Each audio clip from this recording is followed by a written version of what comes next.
Baik, kita akan mulai pelajaran kita. Mari kita berdoa. Bapa di surga, terima kasih Engkau telah membimbing kami sehingga di siang hari ini pun kami bisa mengikuti pelajaran Alkitab. Kami percaya Engkau yang menyertai kami dalam pertumbuhan iman dan pengenalan yang benar tentang Engkau. Karena itu kami bersyukur dan berserah kiranya waktu ini memuliakan nama-Mu. Sertai supaya saudara-saudara yang lain di kesempatan selanjutnya pun bisa bergabung bersama-sama. Kami yang diberkati ini bersyukur di hadapan Tuhan. Di dalam nama Yesus Kristus kami berdoa. Amin. Baik, hari ini kita akan lihat tentang perjanjian Sulu dan tulang Yusuf. Perjanjian Sulu dan tulang Yusuf. Mengenai hal ini, kalau kita lihat sering banyak yang bertanya, gitu ya, menanyakan apa hubungannya perjanjian yang Allah dirikan dengan Abraham, terus tulang-tulang Yusuf harus dibawa keluar dari Mesir. Bukankah membawa tulang-tulang Yusuf itu sangat berat, repot, gitu ya? Tetapi kenapa orang Israel meskipun berat, meskipun susah, tetap mereka pikul, gitu ya? Kenapa demikian? Hari ini kita akan lihat bersama-sama. Jadi sebelumnya kita telah melihat bersama-sama bagaimana perjanjian Sulu itu digenapi. Bagaimana perjanjian Sulu itu digenapi? Inti dari perjanjian Sulu itu apa? Keturunan Abraham pulang ke tanah janji. Itu inti dari perjanjian Sulu. Arti kepada kita apa? Kita yang adalah keturunan Abraham di dalam Yesus, kita ada perjalanan menuju ke surga. Gitu ya. Nah, kepada Abraham Allah dirikan 7 perjanjian, dan perjanjian yang keempat dikenal sebagai perjanjian Sulu. Ya, perjanjian Sulu. Nah, kalau kita lihat di dalam Alkitab atau dalam dunia, ada 3 elemen mendasar untuk bisa membentuk kerajaan atau negara. Jadi perlu 3 hal. Apa saja itu? Yang pertama, harus ada rakyatnya. Yang kedua, harus ada tanahnya. Dan yang ketiga, harus ada kedaulatan. Misalnya Indonesia, rakyatnya ada tuh, rakyat Indonesia, ya kan? Kemudian ada tanah air Indonesia, ada tanahnya. Tetapi ada kedaulatannya juga. Artinya apa? Ada yang memerintah atau ada aturannya, ada hukumnya maksudnya. Ya, ada yang memerintah. Itu kedaulatan.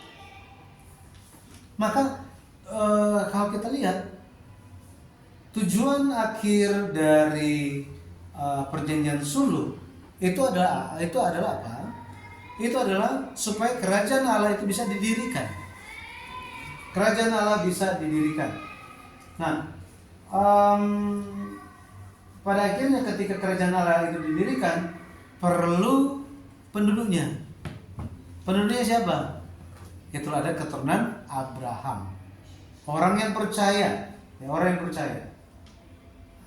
Bagaimana perjanjian Sulu itu digenapi? Kalau minggu lalu kita lihat bahwa penggenapan itu dimulai satu persatu, dan penutup kitab Kejadian pasal 50 itu mencatat bahwa ada pesan dari Yusuf.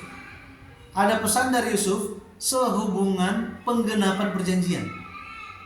Ada hubungannya, gitu ya, hubungannya. Apa yang Yusuf sampaikan? Coba kita baca sama-sama Kejadian 50 ayat 24 dan 25.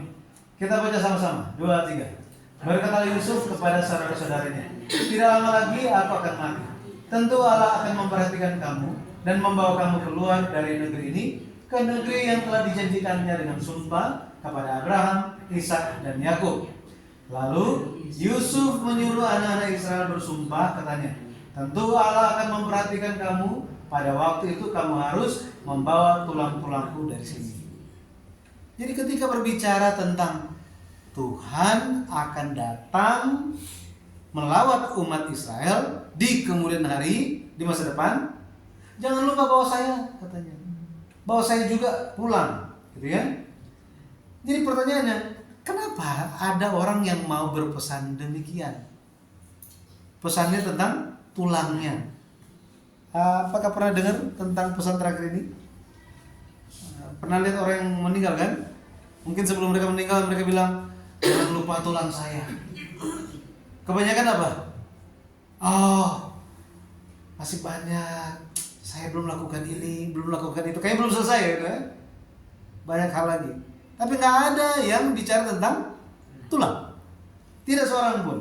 Jadi permintaan terakhir Yusuf supaya nanti ketika Israel dibebaskan, dibawa keluar dari Mesir kembali ke Kanaan, jangan lupa bawa tulang-tulang saya. Ini menyatakan bahwa apa?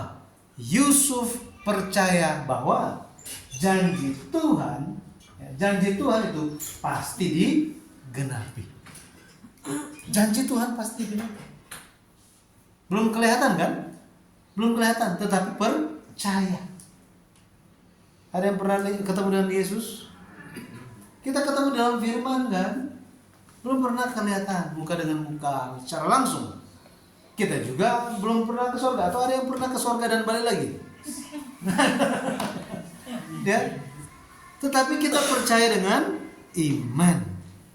Jadi Yusuf dia percaya perjanjian itu pasti digenapi. Itulah iman dia. Lebih lagi apa? Iman yang hidup. Hari ini kita percaya Yesus sebagai Tuhan. Artinya apa? Kita percaya bahwa kita pasti masuk surga. Jadi kalau ditanya, Bapak Ibu masuk surga enggak? Jangan ragu-ragu. Bilang apa? Amin. Meskipun masih ada kekurangan, ya kan? Ya tinggal bertobat dalam seketika kan, Tuhan tahu. Gitu ya? Jadi seperti itu. Nah, kenapa tulang? Ya, kenapa tulang? Kenapa tulang? Ini. Jadi iman yang hidup, iman yang hidup. Pada akhirnya, ketika orang Israel, ketika mereka diperbudak di Mesir, apa yang menjadi kekuatan bagi mereka? Apa yang menjadi penghiburan bagi mereka?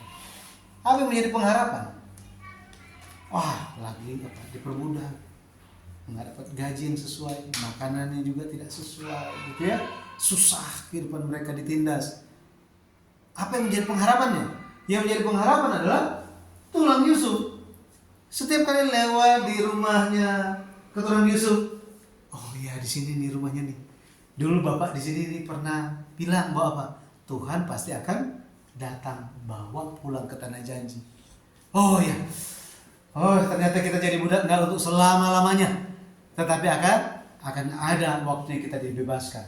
Jadi mereka percaya sampai seperti itu, makanya tulang Yusuf itu, pesan Yusuf itu menjadi kekuatan bagi umatnya. Dan inilah berkat Immanuel, bahwa apa? Allah beserta dengan mereka, barulah mereka bisa bertahan. Hari ini kalau Tuhan tidak sertai kita, waduh, mereka coba lah kan ya. Yang kita tidak suka langsung kita potong gitu ya. Banyak hal ya, kalau putus asa pun pada akhirnya bisa putus hidupnya. Banyak hal yang kita hadapi. Karena ada Immanuel, maka kita bisa bertahan. Jadi tulang ini menjadi tanda ya, tanda bahwa apa? Perjanjian Tuhan ada dengan umatnya. Jadi jika tulang itu masih ada bersama-sama dengan umat Israel, meskipun dalam kesengsaraan, itu menjadi apa? Itu menjadi tanda bahwa oh ya Tuhan akan bawa kita keluar. Gitu ya. Ada pengharapan. Kejadian 13 ayat 19. Setelah waktu berlalu sekitar 360 tahun, Musa bilang apa?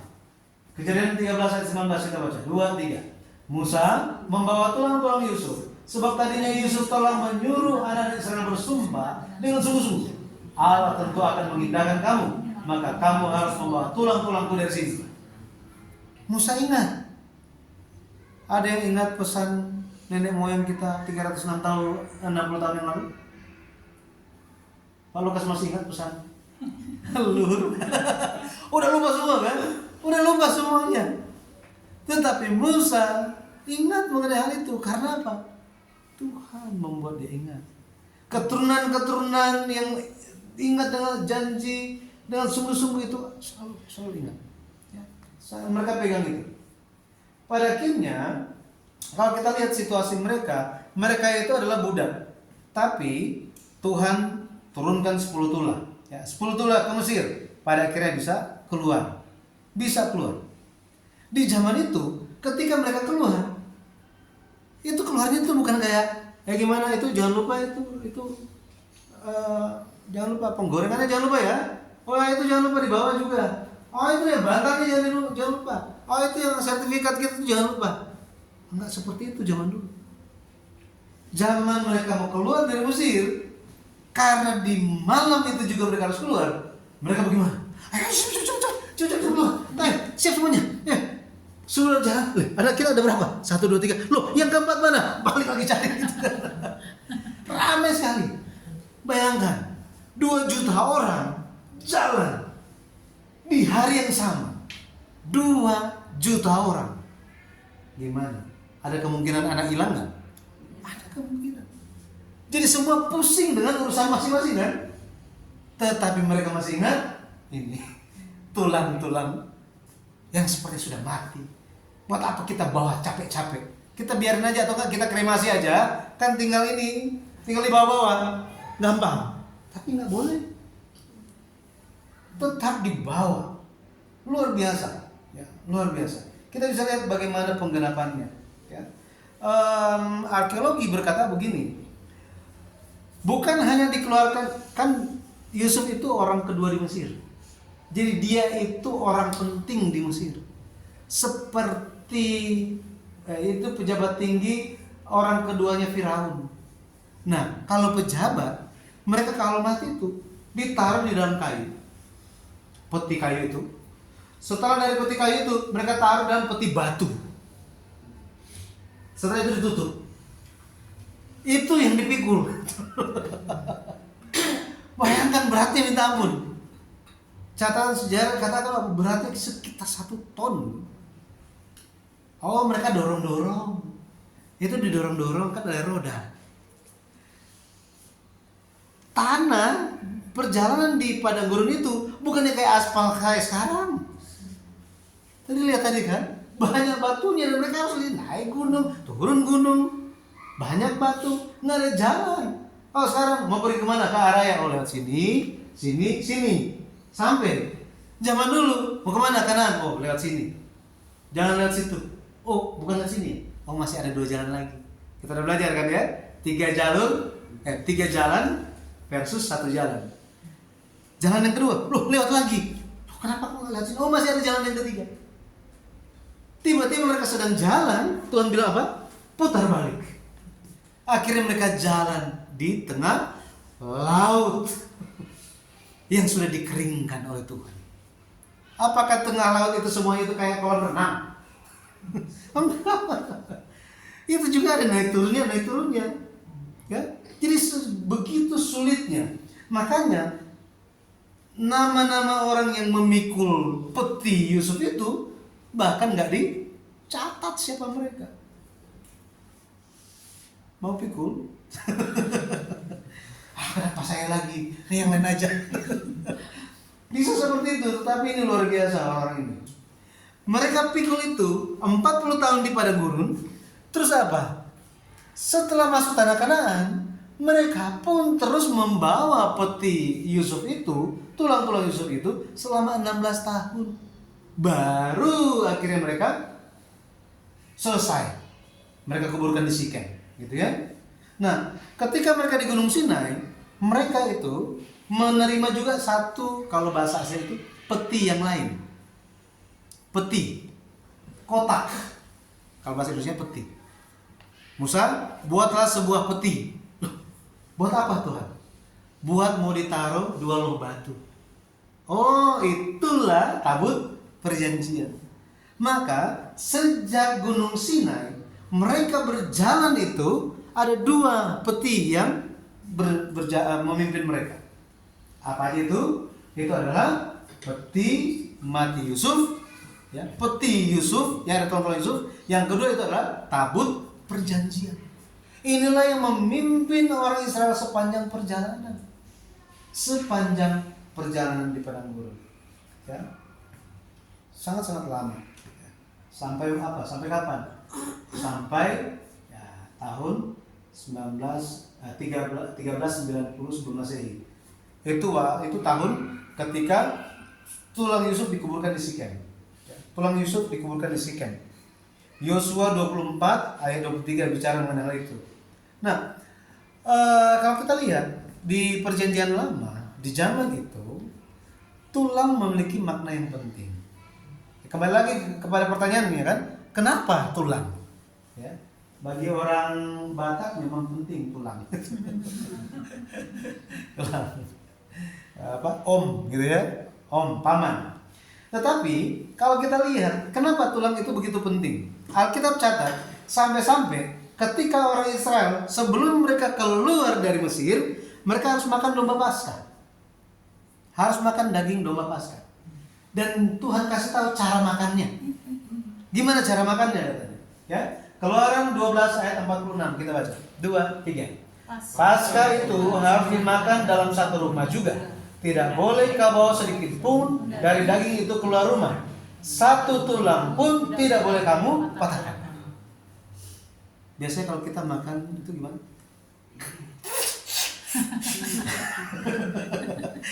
Seperti itu kan, ambil apa? Sum-sum di dalam kan. Tetapi orang Yahudi sampai hari ini mereka mau makan tulang apapun nggak akan dipatahkan. Bayangkan, selama ribuan tahun mereka jaga, nggak tergoda mereka ya?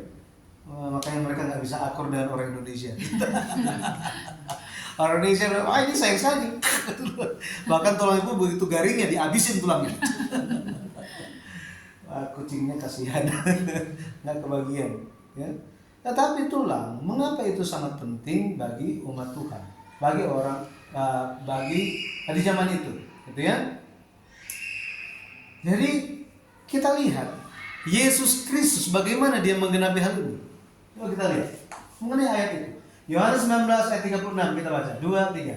Sebab hal itu terjadi supaya genaplah yang tertulis dalam kitab suci. Tidak ada tulangnya yang akan dipatahkan. Bayangkan. Jadi apa? Tulang nggak boleh dipatahkan. Ketika Yesus di atas kayu salib, ada dua penjahat kan, sebelah kiri sebelah kanan Yesus. Ketika mereka lihat masih hidup, mereka patahkan tulang kakinya. Supaya apa? Supaya cepat mati. Penjahat yang satu mereka lakukan juga, yang kedua mereka lakukan juga. Ketika mereka datang ke hadapan Yesus, Yesus sudah mati. Setelah itu ditulis, sebab hal itu terjadi. Nah, jadi tulang Yesus itu tidak ada yang dipatahkan. Tidak dipatahkan. Untuk menggenapi firman ini, tidak ada tulangnya yang akan dipatahkan. Loh, kenapa? Apa pentingnya sih tulang ini? Gitu ya? Apa pentingnya tulang ini? Tulang Yusuf itu merupakan tanda bagaimana janji Tuhan itu digenapi. Tanda untuk menggenapi firman Tuhan. Menggenapi firman Tuhan. Kalau kita lihat di Yeskiel dikatakan apa? Ini merupakan suatu puisi gitu ya. Yeskiel 37 ayat 11 kita baca. 2, 3. Firman-Nya kepadaku, hai anak manusia, tulang-tulang ini adalah seluruh kaum Israel. Sungguh mereka sendiri mengatakan, tulang-tulang kami sudah menjadi kering dan pengharapan kami sudah lenyap, kami sudah hilang. Jadi dikatakan bahwa apa? Dikatakan bahwa tulang-tulang sudah menjadi kering, harapannya lenyap. Harapannya lenyap. Ya. Tulang kering itu juga bisa dipahami sebagai hilangnya pengharapan. Hilangnya pengharapan. Makanya dikatakan bahwa tulang itu sangat-sangat penting. Ya. Karena dengan tulang barulah orang bisa dibangkitkan. Dengan tulang baru bisa dibangkitkan. Itu kalau kita baca di keseluruhan Yeskiel pasal 37. Makanya dikatakan bahwa nafas Allah, berfirmanlah Allah kepada tulang-tulang yang kering itu. Ketika firman Tuhan itu diberikan, roh Allah hinggap kepada tulang-tulang itu, kemudian tulang-tulang itu mulai apa? Mulai muncul daging, dan akhirnya apa? Jadi manusia.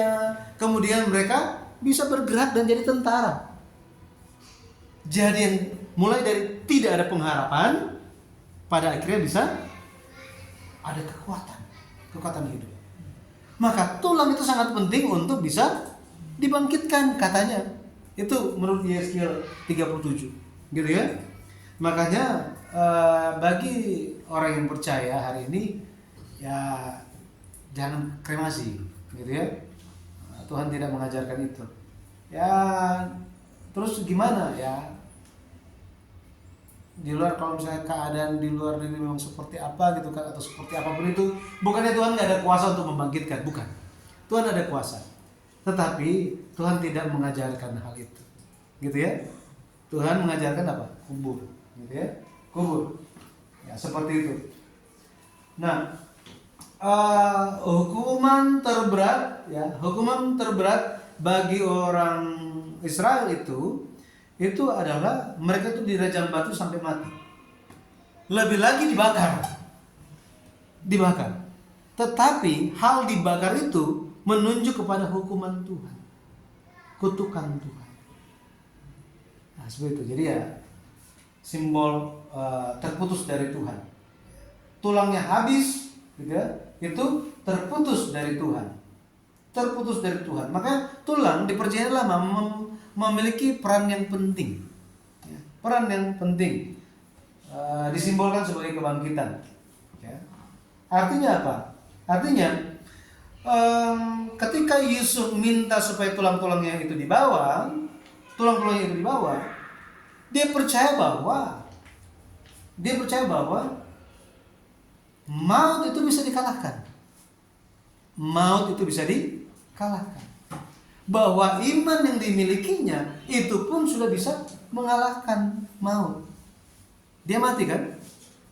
Mati. Tetapi apanya yang hidup? Imannya hidup. Makanya ketika Tuhan Yesus bilang, Allah Abraham, Allah Ishak, Allah Yakub bukanlah Allah orang mati, tetapi Allah orang hidup. Jadi meskipun Abraham, Ishak, dan Yakub sudah mati secara jasmani, tetapi di hadapan Tuhan mereka hidup. Apanya hidup? Imannya. Yusuf pun sudah sebentar lagi akan mati, tetapi imannya tetap hidup. Dan yang menjadi tandanya apa? Tulangnya. Jika tulang itu dipatahkan, dibuang begitu saja, diabaikan begitu saja, berarti imannya sudah dibuang, sudah mati. Makanya hari ini kita pun harus apa? Harus membawa tulang Yusuf secara rohani, iman yang tidak mati itu di dalam hidup kita. Jangan pernah mati iman kita, ya, jangan pernah mati. Kita baca, nah ini referensinya Yeskiel 37 ayat 12 sampai 13, kemudian ayat 5 dan 9. Tapi kita akan baca di Kisah Para Rasul. Kisah Para Rasul kita baca ayat 15 sampai 16. Mari kita baca ayat ini. 2, 3. Lalu pergilah Yakub ke tanah Mesir. Disitulah ia meninggal, ia dan nenek moyang kita. Mayat mereka dipindahkan ke Sikem dan diletakkan dalam kuburan yang telah dibeli Abraham dengan sejumlah uang perak dari anak Hemor di Sikem. Sekarang pertanyaannya, yang dikuburkan di Sikem siapa? Hanya Yusuf. Sedangkan yang lain, keturunan Yakub yang lain, mati semuanya di Mesir, dikuburkan di sana. Iya kan? Itu apa adanya. Tetapi dia kan Stefanus penuh dengan Roh Kudus, dia bilang apa? Di situ ia meninggal, Yakub dan nenek moyang kita. Mayat mereka dipindahkan ke Sikem. Kapan mayat mereka dipindahkan? Tidak pernah. Kecuali siapa? Yusuf. Kecuali Yusuf. Ya. Jadi iman yang hidup itu akan dibawa sampai kembali ke tanah janji. Makanya lagu itu benar-benar memang sangat benar. Ku tak membawa apapun juga, ya kan? Ya memang firman Tuhan bilang begitu. Kamu tidak membawa apa-apa pun ketika datang ke dunia, dan kamu akan kembali pun sama, nggak bawa apa-apa. Nggak akan bawa apa-apa. Jadi kita akan bertemu dengan Tuhan. Kita hanya akan bawa apa? Tulang kita kan? Loh, bukan itu tulang yang kita ketinggalan. Apa yang dibawa? Itu adalah iman kita. Makanya di kitab Hosea bagian akhir itu dikatakan, bagaimana umat Tuhan akan kembali ke hadapan Tuhan? Tuhan bilang apa? Kembali dengan membawa, kalau Alkitab Indonesia tulisnya kata-kata penyesalan. Tetapi bahasa aslinya dikatakan, kembalilah kepada Tuhan dengan membawa firman. Bawalah firman bersertamu ketika kembali menemui aku. Artinya apa? Bukan perkataan-perkataan itu saja. Bukan tulisan-tulisan di dalam Alkitab itu aja, bukan. Tetapi firman yang ada di dalam kita. Yaitu apa? Iman. Iman. Ya, iman kita. Jadi pada akhirnya, kesimpulannya, tidak ada kuasa apapun. Kita baca sama-sama. 2, 3. Tidak ada kuasa apapun yang bisa menghentikan janji Tuhan bahwa kita semua akan masuk ke dalam kerajaan surga. Amin. Nggak ada. Makanya meskipun Daud itu susah hidupnya, apakah ketika dia mewah dia itu akhirnya puas? Bukan. Dia menjadi puas karena jiwanya dipuaskan dengan firman Tuhan. Makanya kitab Mazmur tebelnya minta ampun. Iya kan? Tebal sekali kan? Banyak sekali firman yang dia terima. Banyak sekali kesaksian. Kitab Mazmur itu banyak sekali ditulis oleh Daud dalam 10 tahun dia menderita. Bukannya waktu dia jadi raja hebat, bukan. Waktu menderita. Gitu. Makanya ketika Mazmur itu ketika kita baca, wah, sangat menguatkan. Sangat menguatkan. Gara-gara apa? Gara-gara yang tulis itu adalah orang yang menerima kekuatan dari Tuhan waktu menderita. Maka ketika kita lagi sulit, bukan kita susah berdoa, mau datang ke gereja juga udah males gitu ya. Dan apapun itu alasannya, buka kitab Mazmur, mulai baca satu-satu. Kita akan menerima kekuatan lewat Daud itu. Ya. Tuhan Yesus memberkati. Sampai di sini ada yang bertanya. Jadi tulang menunjuk kepada imannya Yusuf, iman yang hidup, ya, tanda, gitu ya, sebagai tanda. Hari ini nggak ada yang bawa tulang-tulang kan? Nggak ada. Kita menerima secara rohani, makna rohani.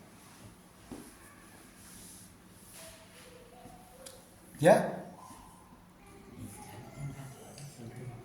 ada yang bertanya?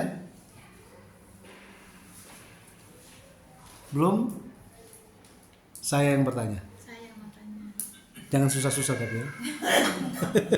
Tulangnya sulit banget ya dibawanya. Ya. Sampai ke tanah-tanahan. Kalau tulang itu gambaran iman kita, berarti kita juga bahwa imannya tuh susah banget ya sampai ke tanah-tanahan. Bagaimana perjalanan iman kita? Teguh setiap hari atau naik turun? Ya kan? Bawa tulangnya, ya bayangkan kalau misalnya ada yang satu lagi pikul, buat apa sih kita pikulin? Tetap aja di sini ya, setuju nggak? Akan terpengaruh semuanya, iya kan? Makanya sangat penting untuk apa? Yang melakukan pekerjaan menjadi satu hati, satu pikiran. Tanpa itu, wah kalau satu yang pikul udah mengeluh, yang lainnya akan terpengaruh. Akhirnya apa? Siapa yang pikul itu? Oh, sorry ya, marga saya bukan Yusuf. Marga saya adalah Ruben. Marga saya adalah marga Naftali. Yang tanggung ini kan apa? Kamu datang dari mana ke keluarga kamu? Yusuf kan? Nah, itu tanggung jawab kamu. Bayangkan kalau misalnya urusan gereja itu bilang apa? Oh, kan Pak Pendeta Yudi. Ya sudah, Pak Pendeta Yudi urus sendiri. Gimana coba? Nggak bisa. Makanya kita bersama-sama sehati lewat firman Tuhan. Nah, itu yang kita lakukan. Memang menjaga iman itu susah. Nanti minggu depan kita belajar lagunya. Ya Mas ya, nanti kita itu ya WA lagunya nanti tim pujian bisa latihan, kita bisa nyanyi sama-sama lah gitu. Temanya kan ku jaga iman hidup. Ya. Sulit untuk membawa tulang itu. Membawa iman kita itu sulit. Makanya sekali percaya Tuhan langsung selamat. Amin. Amin. Tetapi ketika lagi berjalan apakah percayanya konsisten atau begini-begini? Iya kan? Ya, naik turun. Tetapi meskipun naik turun kita tetap maju. Ya, jangan berhenti, kita tetap maju. Ada lagi?